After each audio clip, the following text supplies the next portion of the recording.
haula wala quwwata illa billah. Asyhadu an la ilaha illallah wahdahu la syarikalah wa asyhadu anna Muhammadan abduhu wa rasuluhu la nabiyya ba'dah. Allahumma sholli wa sallim ala Muhammad wa ala alihi wa ashabihi wa mawalah. Amma ba'd. Qala Allah ta'ala fi kitabihil karim. A'udzu billahi minasy syaithanir rajim. Bismillahirrahmanirrahim. Wa ta'awanu 'alal birri wat taqwa wa la ta'awanu 'alal ismi wal 'udwan. Shadaqallahul 'azim. Jamaah sekalian yang saya hormati, ibu-ibu dan saudara-saudara sekalian yang saya muliakan. Di dalam ayat di atas, Allah memerintahkan kepada kita untuk mau berkontribusi dalam kehidupan ini dalam rangka untuk membangun kebersamaan hidup menuju pada ridho dan ampunan Allah. Dengan ditandai dua aktivitas. Pertama, kita oleh Allah diperintahkan untuk selalu berbuat baik. Juga mengajak berbuat baik kepada orang. Tanpa melihat strata sosial, golongan, ras, dan lain sebagainya. Sisi yang lain juga oleh Allah diperintahkan untuk tidak melakukan sesuatu sekecil apapun. Walaupun satu sisi menguntungkan dalam bidang materi tentang aktivitas keburukan dan juga kemaksiatan dalam kehidupan sosial kita. Mengapa demikian? Itu semua ada beberapa pertimbangan. Satu, berbuat baik merupakan fitrah setiap manusia. Apapun keadaannya dan siapapun pelakunya, pada intinya kebaikan merupakan pilihan dari setiap orang. Demikian juga kemaksiatan pada prinsipnya merupakan satu penolakan pun juga secara fitrah yang dimiliki oleh manusia pada umumnya. Walaupun toh pada akhirnya dia melakukan kemaksiatan. Oleh sebab itu, menyikapi ayat tersebut, dengan puasa Ramadan ini, kita bangun potensi sosial kita yang berdasarkan pada fitrah kehidupan. Oleh sebab itu, dalam konteks yang seperti ini, perlu sekali kita untuk menelaah mengapa kita disuruh oleh Allah untuk berpuasa. Kita maklumi bersama bahwa puasa ini sesuatu yang tidak lazim apabila kita korelasikan atau kita konsultasikan dengan logika kita. Mengapa dikatakan begitu? Coba mari kita pikirkan. Ibadah yang di dalamnya kita dicegah untuk tidak memakan sesuatu yang dihalalkan. Ini hal yang perlu kita renungkan. Kalau yang dicegah itu sesuatu yang diharamkan, itu maklum dan kita pun memaklumi. Tapi kenapa justru kita dilarang untuk tidak makan sekalipun barang itu halal bagi kita?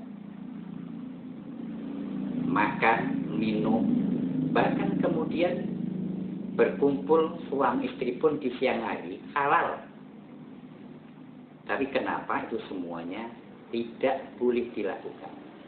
Bahkan siapapun yang melanggar tentang larangan ini akan punya resiko yang tidak ringan bagi para pelanggarnya. Oleh sebab itu, ayat yang dikemukakan dalam perintah ini, sebagaimana kita maklumi bersama, yang terdapat dalam Al-Baqarah 183. A'udzubillahi minasy syaithanir rajim. Ya ayyuhalladzina amanu kutiba alaikumusiyam kama kutiba alal ladzina min qablikum la'allakum tattaqun. Di dalam ayat ini ada 3 yang perlu kita garis bawahi. 1, alamat ayat. Yang kedua, isi perintah ayat. Dan yang ketiga kalinya adalah capaian yang ingin diwujudkan. Ayat ini hanya khusus disalamatkan kepada orang-orang yang terpilih. Di alam semesta ini secara umum ada 3 golongan manusia. Sebagaimana yang kita lihat dalam akhir surat Al-Fatihah dan dipertegas dalam awal surat Al-Baqarah. Di dalam akhir surat Al-Fatihah dikatakan ihdinas siratal mustaqim siratal ladzina an'amta 'alaihim. Ini golongan yang pertama. Golongan yang kedua, ghairil maghdub. Kemudian yang ketiga, dhol. Orang yang hidup ini butuh hidayah.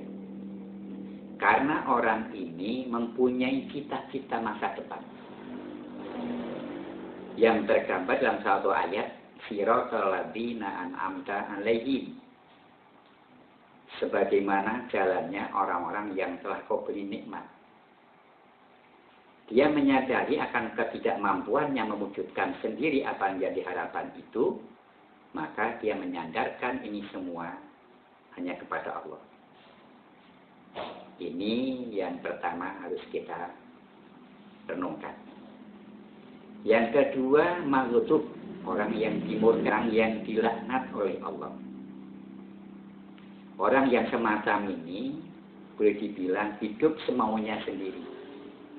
Hanya sebatas untuk mewujudkan kepuasan hawa nafsu. Karena dia berkeyakinan dan juga berpendapat bahwa hidup ya sekarang ini. Selepas ini tidak ada lagi kehidupan. Dan yang ketiga adalah dhol, orang yang sesat. Di sini tergambar pada satu keadaan. Satu sisi dia yakin akan adanya kehidupan yang akan datang. Namun mereka menolak hidayah. Sehingga dalam rangka mencari kebahagiaan yang ia inginkan hanya mengikuti dan menuruti hawa nafsunya sendiri. Inilah yang tergambar lalu nanti dalam awal Al-Baqarah. Di sana dikatakan siapa orang yang ingin mendapatkan petunjuk, oleh Allah dijawab dalam bentuk-bentuk yang global. Dikatakan dzalikal kitabul la raiba fihi hudal lil muttaqin. Inilah yang pertama. Kalau kamu betul-betul ingin mencapai kenikmatan yang diberikan sebagaimana dinikmati orang sukses sebelum kamu, maka kamu harus menjadi orang yang bertakwa. Juga ditegaskan dalam surat yang lain, An-Nisa 159. Di sana dikatakan orang yang taat pada Allah dan Rasul-Nya, yaitu orang-orang, yaitu para nabi, para siddiqin, para syahidin, dan juga para sholihin. Untuk mendapatkan jalan yang diinginkan tentu kita setelah mengatakan takwa kepada Allah juga sanggup dan mengikuti cara hidup Nabi. Di antara orang-orang yang sudah sanggup mengikuti cara hidup Nabi ini tergambar dalam 4 golongan. 1, orang yaitu para nabi, diikuti kemudian para siddiqin, yang berikutnya adalah syahidin, dan yang terakhir adalah orang-orang soleh. Kemudian perwujudan dalam rangka untuk membentuk seperti yang tergambar tersebut dikatakan beriman kepada yang gaib. Inilah sebagai kendali hidup yang kalau bahasa kita mau berpikir akibat. Jadi tidak hanya berpikir sebab saja, tapi mau dan sanggup untuk berpikir tentang akibat. Sehingga dalam hal ini akan memperhitungkan perbuatan yang akan ia lakukan sekiranya akan menguntungkan apa tidak. Contoh real yang sering kita rasakan, mungkin juga yang kita dengar kalau kesah orang, orang yang punya potensi penyakit darah tinggi, kemudian dia diajak beli sate umpamanya, atau mungkin dia diajak untuk menghadiri walimatul akikoh. Sudah barang tentu di situ akan tergambarkan bahwa akikoh di situ akan memakan daging kambing. Maka keluarlah sajian makanan yang biasanya mungkin gulai atau mungkin tongseng atau mungkin sate. Ketika para hadirin yang datang ke tempat walimatul akikoh ini disuruh makan hidangan yang disajikan ini, bagi orang yang berpotensi darah tinggi, dia akan tidak segera makan. Lalu ditanya, kenapa enggak makan? Saya tidak saja. Orang lain akan berkata, barangkali dia punya masalah. Bagi yang pelakunya yang tidak memakan tersebut, dia akan berpikir, nikmati tidak seberapa, akibat yang akan dialami nanti justru tidak hanya merepotkan diri sendiri pun juga akan merepotkan orang lain. Inilah pentingnya beriman pada yang gaib. Kemudian langkah yang kedua, mendirikan sholat. Sebagai bentuk keteraturan hidup. Sebab apa? Di dalam sholat terbangun petunjuk-petunjuk, nasihat-nasihat yang begitu dalam. Semak sayangnya selama ini pun kita sebagai pelaku sholat belum sanggup untuk menggali nilai-nilai moral yang ada di dalamnya. Untuk dapat sampai pada harapan yang dikehendaki adalah menghilangkan rasa angkuh dan sombong yang tergambar di dalam satu awal pelaksanaan sholat. Di sana kita lakukan dengan membaca takbiratul ihram sambil mengangkat dua tangan. Dengan pemahaman bahwa yang besar itu hanya Allah. Berarti selain Allah semuanya kecil dan punya derajat yang sama ada seorang hamba. Ini yang harus kita pahami betul. Dengan kondisi seperti ini, ketika orang sudah terbangun rasa rendah hati, maka dia akan sanggup hidup dalam kebersamaan, kesetaraan, yang dapat membangun komunikasi yang tidak membeda-bedakan. Sebab semuanya punya status seorang hamba. Kemudian yang ketiga adalah yunfikun, mau menginfakkan sebagian rezeki yang diberikan Allah kepadanya. Ini sebagai media untuk membangun komunikasi sosial. Sebab sadar ataupun tidak bahwa rezeki yang kita dapatkan mulai melalui pekerjaan kita, ternyata di situ Allah menitipkan hak orang lain melalui kerja kita. Jadi jangan salah ketika memahami seakan-akan apa yang kita dapatkan dari kerja kita ini adalah milik kita. Itu salah betul. Makanya dalam Islam ada beberapa contoh-contoh pembangunan kebersamaan ini yang diwajibkan yang namanya zakat dengan nominal angka 2,5% dari apa yang kita miliki. Baru ada sisi yang agak longgar dan bebas yang nama sedekah dan infak. Ini semua dalam rangka untuk membangun kebersamaan di antara kita. Berikutnya adalah percaya dan membenarkan dan meyakini akan Al-Quran ini sebagai way of life bagi seorang yang beriman. La raiba fi, tidak ada keraguan sedikit pun. Semua apa yang ada dalam Al-Quran, walaupun kadangkala kita merasa berat untuk melakukan. Baru kemudian sebagai alat kendali yang kedua, wa bil akhirati hum yuqinun, meyakini bahwa besok itu akan terjadi hari kiamat, yang pada hari itu manusia akan diperlihatkan yang selama kita hidup di dunia masih dirahasiakan oleh Allah.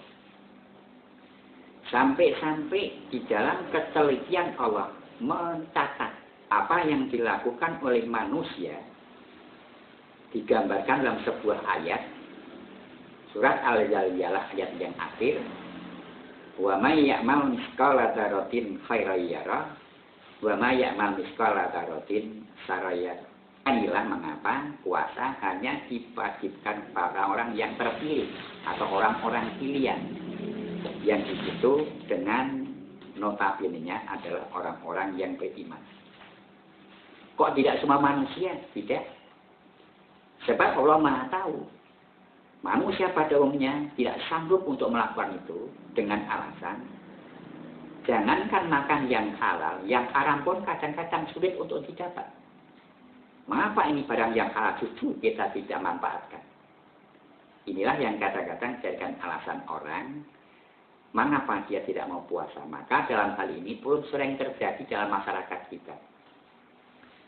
Orang Islam ada 3 kondisi. Setelah syahadat dia ucapkan, ada kalanya orang mau sholat tapi tidak mau puasa. Sisi yang lain mau puasa tapi tidak mau sholat. Maka tidak mustahil ayat ini tidak diberikan pada umumnya manusia, tapi diberikan kepada orang-orang yang beriman. Karena orang beriman, orang yang sudah terpilih dan akan sanggup untuk membawa estafet daripada perjuangan hidupnya menuju target yang diinginkan, maka prosesnya adalah dengan puasa. Maka inilah puasa dijadikan media untuk mencapai kepada ketakwaan. Lalu ada apa di dalam puasa itu? Minimal adalah kita diingatkan pada satu masalah. Sekali lagi saya katakan,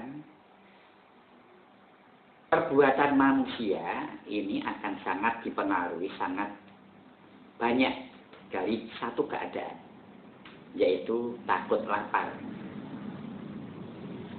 Ketika orang sudah dihantui rasa takut lapar, nanti akan memunculkan 2 perilaku yang masing-masing adalah berakibat yang sangat buruk. Yang bersifat agresif, orang akan serakah. Inilah yang tergambar pada seekor ulat.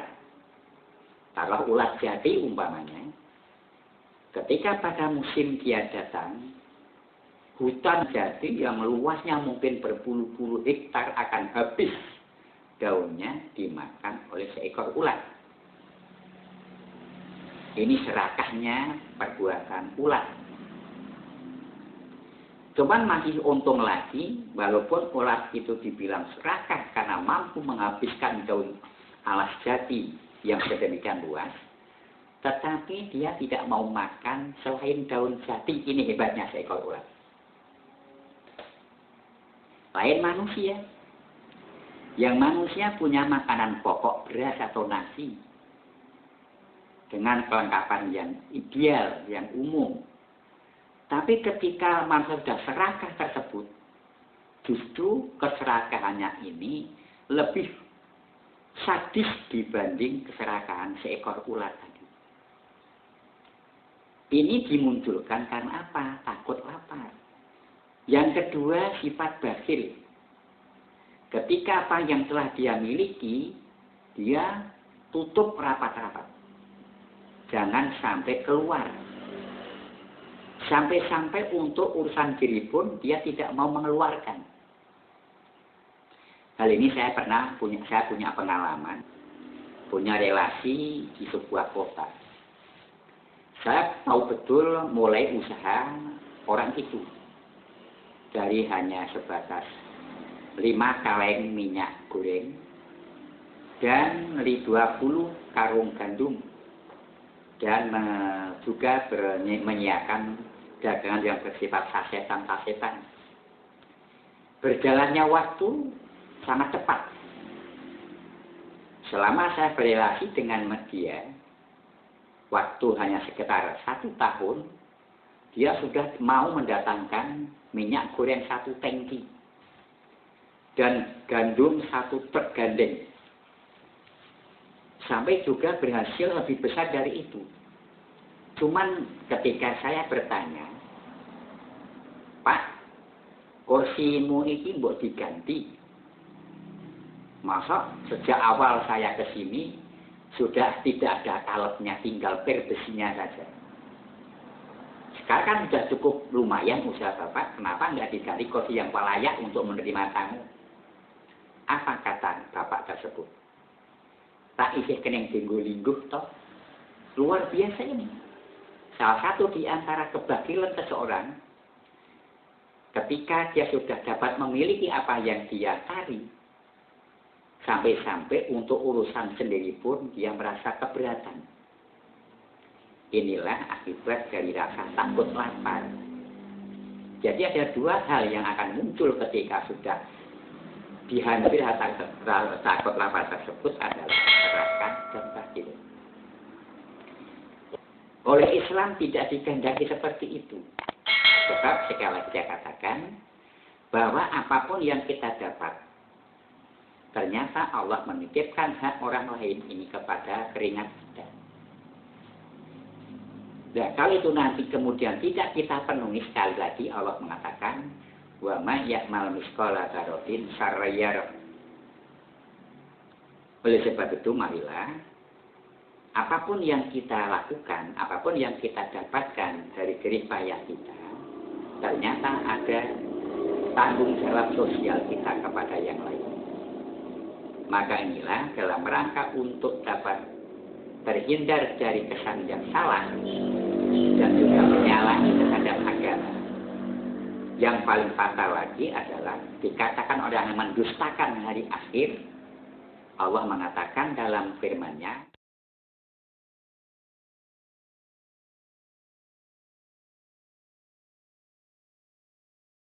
jamaah sekalian, ibu-ibu dan saudara yang saya hormati, dapat dipahami ya ini ya. Inilah arti secara simpel ayat tersebut. Tahukah kamu orang yang mendustakan hari akhir? Kalau ini tidak ditafsiri pada ayat berikutnya, akan muncul penafsiran yang banyak. Yang barangkali semuanya akan tidak pas dengan apa yang dimaksud. Allah Maha tahu. Maka oleh Allah jangan sampai nanti menjadi penafsiran yang liar, yang bebas, yang bisa-bisa akan menyelamatkan kebagilannya sendiri. Allah menafsiri sendiri dengan ayat berikutnya, fadzalika ladhiyatul yatim. Salah satu di antara ciri orang-orang yang mendustakan akan adanya hari akhir adalah orang yang menghardik anak yatim.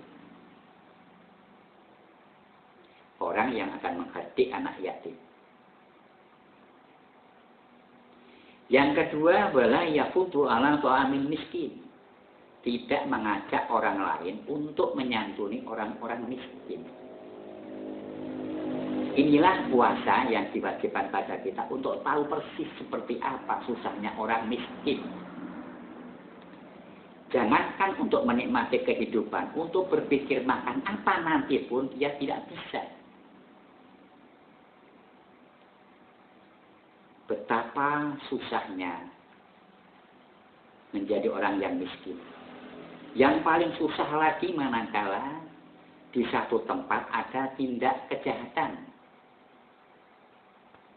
Orang yang merasa kehilangan apa yang ia miliki, yang bersifat umum, atau yang termasuk kebutuhan primer kehidupan masyarakat, biasanya orang akan berpikir, jangan-jangan mereka atau dia yang mencuri barang ini. Inilah sehingga orang akan bersifat a priori dan men kepada orang-orang miskin tersebut. Yang pada akhirnya kemudian membiarkan kasak kusuk di tengah masyarakat, fitnah, sangkaan, dugaan.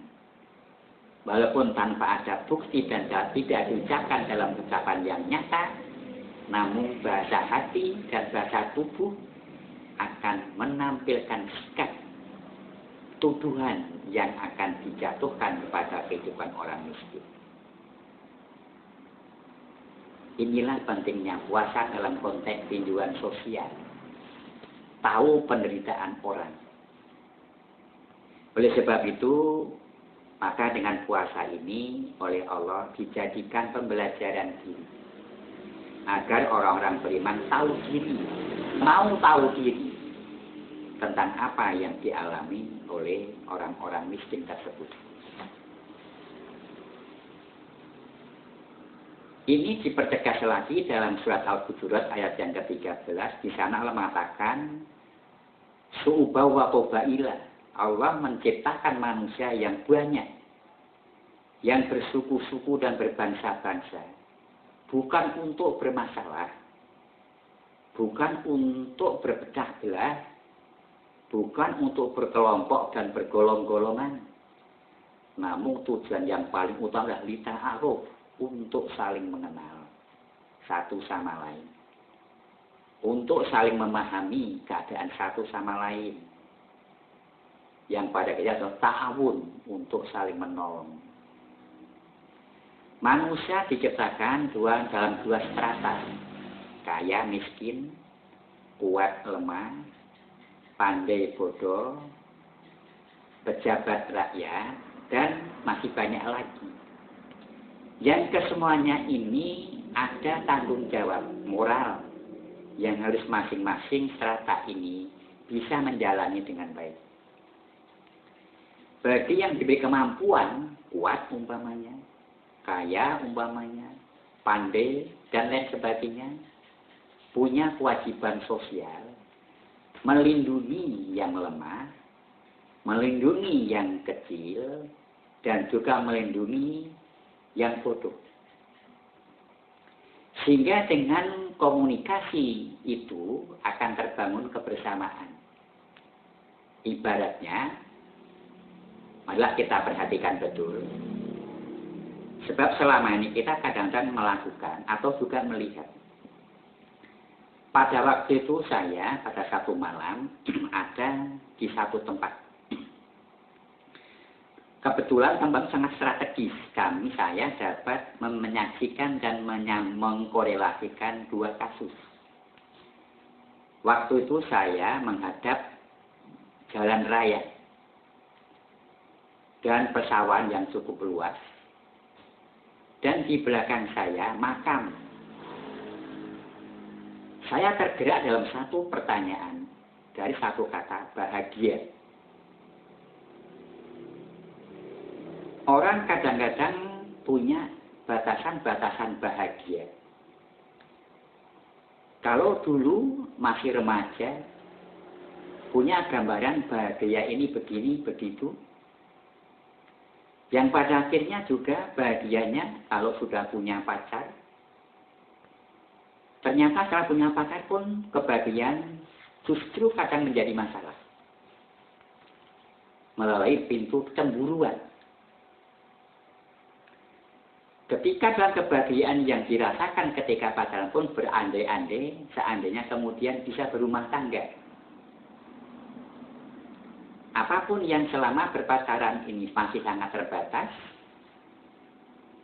ketika sudah berumah tangga, terkesan bahagianya akan sempurna. Tapi ternyata pun juga tidak. Terkesan yang saya melihat seorang driver bis malam. Driver tronton kontainer. Dulu ketika dia belum berumah tangga, seperti bahagianya ketika harus berkeluarga. Bersanding dengan istri yang cantik. Tapi ketika sudah berkeluarga, berumah tangga, bertanggung jawab tentang ekonomi rumah tangganya, justru dia sepanjang hari, sepanjang malam meninggalkan keluarganya. Hidup di atas roda. Tidur di atas roda, bahkan makan mandi pun jika tidak terurus. Pertanyaan saya, di mana kebahagiaan itu? Belum sampai saya berpikir tentang itu, muncul seorang pencari belut di malam hari. Masya Allah. Mestinya pada malam seperti ini tidur di rumah nyenyak bersama suami, anak. Tapi kenapa justru dia di tempat yang becek seperti ini? Di tengah sawah, di tempat yang sepi, jauh dari penduduk. Bertanya lagi, di mana kebahagiaan mereka? Kemudian saya teringat di belakang saya ada makam. Bisa-bisa kebahagiaan tidak atau belum terwujud, keburu sudah mati. Dan dia terasingkan di tempat yang sangat sunyi seperti yang ada di belakang saya ini. Jangankan ada orang yang menyentuh, orang yang mau lewat di lingkungan pun dia takut. Jangan-jangan di situ muncul kuntilanak, muncul pocong. Yang terkesan muncul dari orang-orang yang sudah mati yang dimakamkan di situ. Inilah satu renungan. Oleh sebab itu, dalam hal ini perlu sekali kita untuk berenung. Jadi perbedaan ini oleh Allah dijadikan untuk saling mengenal satu sama lain. Setelah mengenal ada saling berkontribusi. Tadi katakan wa ta'awanu 'alal birri wat taqwa. Tolong menolong, bau membau untuk berbuat yang baik menuju pada ketakwaan. Berarti di sini perbedaan yang ada pada orang di samping ya sunatullah, kodrat yang memang harus dicetakkan oleh Allah, bukan untuk dipermasalahkan, justru tapi untuk dimanfaatkan. Maka pada suatu ayat, inna akramakum indallahi atqakum. Siapa orangnya itu? Orang yang bisa memanfaatkan perbedaan itu untuk mendapatkan kebaikan. Inilah yang kalau kita lihat dalam konteks kehidupan kita. Contoh yang tadi saya katakan, pernahkah kita berpikir tentang pentil sebuah kontainer dengan plat nomor B, entah dari Jakarta pun tidak, tapi dengan letter B dia adalah mobil Jakarta, memuat buatan logistik untuk dikirim di satu kota dengan beban yang tidak sedikit, mungkin puluhan ton, berjalan jauh. Di situ ada dua komponen alat kendaraan yang namanya ban. Kalau kita mengandalkan ban dalam, tidak akan mampu berjalan 10 meter dan meletus di jalan. Ban dalam sebagai penampung angin yang begitu lemah ditolong oleh ban luar. Yang walaupun dia pun juga sebetulnya tidak sekuat beban yang dia bawa. Tapi yang saya tertarik adalah grade yang ada pada pentil ban kontainer itu. Pernahkah kita perhatikan? Grade antara murbaut yang begitu sangat lemah, kecil, dangkal. Tapi ketika putarannya ini pas, mampu menahan udara yang ada dalam ban dalam, yang menahan beban yang puluhan ton itu, dengan jarak tempuh yang cukup jauh, puluhan kilometer, bahkan ratusan kilometer. Inilah yang saya katakan perbedaan. Menonjol dan cekungnya gas yang ada dalam pentil, ini berbeda. Tapi ketika dipersatukan dalam posisi yang benar, luar biasa. Ini contoh yang pertama. Contoh yang kedua, pernahkah kita merenung ketika makan sayur? Bahwa kita yang suka pada sate, apa suka pada tongseng atau gulai, pernah kita berpikir, andai kata dari bumbu-bumbu makanan yang kita santap ini kita punya sendiri-sendiri. Serai kita punya sendiri. Gula kita makan sendiri. Garam kita makan sendiri. Daun jeruk kita makan sendiri. Semuanya kita makan sendiri. Apa yang terjadi? Tidak ada kenikmatan sedikit pun. Perbedaan yang ada dalam bumbu masakan ini menyatu dalam satu sistem. Sehingga sudah terkemas begitu nyaman, maka siapapun yang makan akan manggut-manggut karena begitu nikmatnya sajian yang disajikan tersebut. Contoh yang ketiga, musik. Kalau kita sering melihat pertunjukan wayang kulit umpamanya, pernahkah kita menghitung berapa macam alat musik tradisional yang dipakai dalam pertunjukan itu? Tapi ketika semuanya sudah diatur dalam satu irama,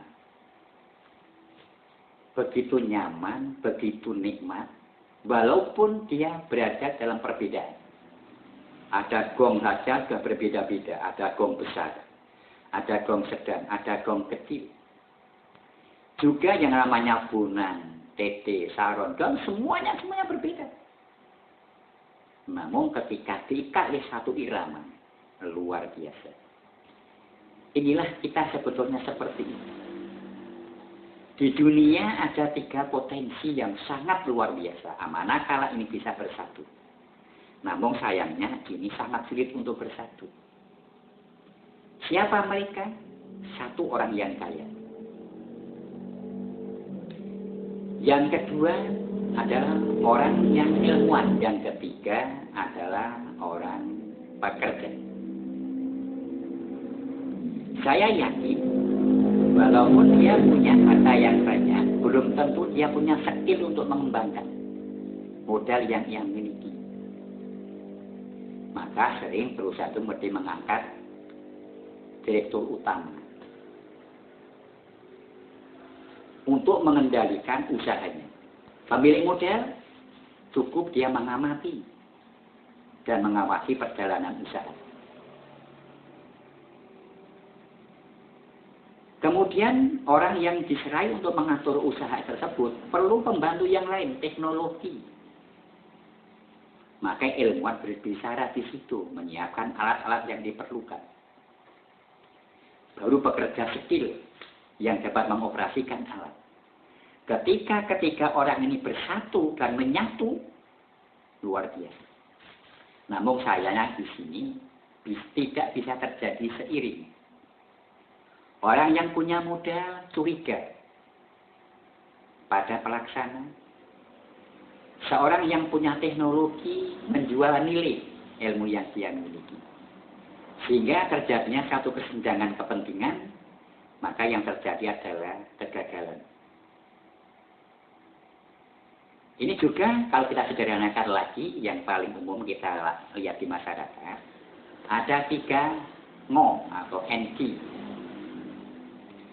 Satu, orang yang pandai ngomel. Wah, ini luar biasa ini. Boleh wong sing paling ngomel ini banyak sekali. Kemudian yang kedua adalah orang amil, seorang amil sebagai pelaksana kerja. Kemudian yang ketiga adalah amal, orang yang punya modal. Kalau semuanya tidak mencampuri urusan masing-masing, orang yang pandai ngomong, tidak terlalu rewel, ngurusi orang yang ngambil, karena memang ini sudah punya kebijakan sendiri. Seorang ngambil tidak perlu untuk mengurusi orang yang mengamal. Kalau sudah percaya masing-masing, seorang yang ngomel, memberikan motivasi kepada orang yang punya harta biar beramal, dan juga memberikan motivasi kepada pelaksana, seorang ngambil juga mau bekerja dengan profesionalnya, maka rakyat akan sejahtera. Oleh sebab itu, dalam hal ini sekali lagi, perbedaan bukan masalah yang perlu dipermasalahkan. Justru dengan perbedaan itu perlu kita ambil manfaat. Sebagaimana menyatunya seperangkat alat musik, menyatunya menu masakan yang tersaji, dan juga menyatunya antara perbedaan gas pentil sebuah kontainer yang memuat beban dengan jarak tempuh yang cukup jauh. Oleh sebab itu, berkontribusi kehidupan ini sangat diperlukan. Maka dalam Islam ada perintah zakat. Untuk apa? Agar harta ini tidak hanya berputar kepada orang-orang yang kaya. Sebab apa artinya orang kaya kalau tidak ada orang miskin? Tidak akan dapat menikmati kekayaan. Maka di sini ibaratnya adalah seperti air hujan dan tanah. Apa artinya air hujan kalau tidak ada tanah? Akan sia-sia. Pun juga apa artinya tanah kalau tidak ada air? Juga akan jadi gersang. Inilah menyatunya dua potensi yang masing-masing adalah akan memberikan manfaat. Yang kaya dapat membuka pintu surganya yang ada pada seorang miskin, dan orang miskin akan terselamatkan dari kejahatan hari kemiskinannya karena terbantu dari yang kaya. Yang kemudian jangan sampai terjadi anggapan bahwa apa yang ia berikan kepada orang miskin adalah milik kamu. Itu sebetulnya milik orang miskin itu sendiri, yang oleh Allah dititipkan kepada kita melalui kerja kita. Maka ketika orang yang punya kewajiban zakat tidak memenuhinya, Allah mengancam. Baik dari kehidupan sosialnya, pribadi, kehidupan sosial dalam arti yang luas, bahkan ada ancaman sampai di akhirat kelak. Oleh sebab itu, para jemaah sekalian, ibu-ibu dan saudara-saudara yang saya hormati, marilah dengan puasa pada tahun ini, kita jadikan sebuah renungan. Sekali lagi saya katakan bahwa lapar tidak membahayakan bagi kita. Justru dengan lapar inilah kita akan menjadi orang yang tahu diri. Dan akan menjadi orang yang pandai menempatkan diri di tengah-tengah kehidupan sosialnya. Dan yang paling hebat lagi, dapat berkomunikasi dengan semua strata kehidupan yang tidak menimbulkan kecemburuan satu sama lain. Melalui pemahaman yang benar, maka puasa kita nanti akan dapat mengantarkan kita menjadi orang yang bertakwa. Inilah yang dia katakan, bahwa orang yang paling mulia di antara kalian di sisi Allah adalah orang-orang yang bertakwa. Nah, mudah-mudahan dengan penyampaian materi pada kesempatan hari ini dapat memberikan masukan pada para pendengar sekalian, para ibu sekalian, sehingga nanti kita dapat meramu dan mengolah, sehingga nanti kita akan mendapatkan bagian dari kebaikan ini, juga dapat memberikan kebaikan kepada orang lain. Semoga Allah beri kepada kita sekalian. Demikian, Assalamualaikum warahmatullahi wabarakatuh.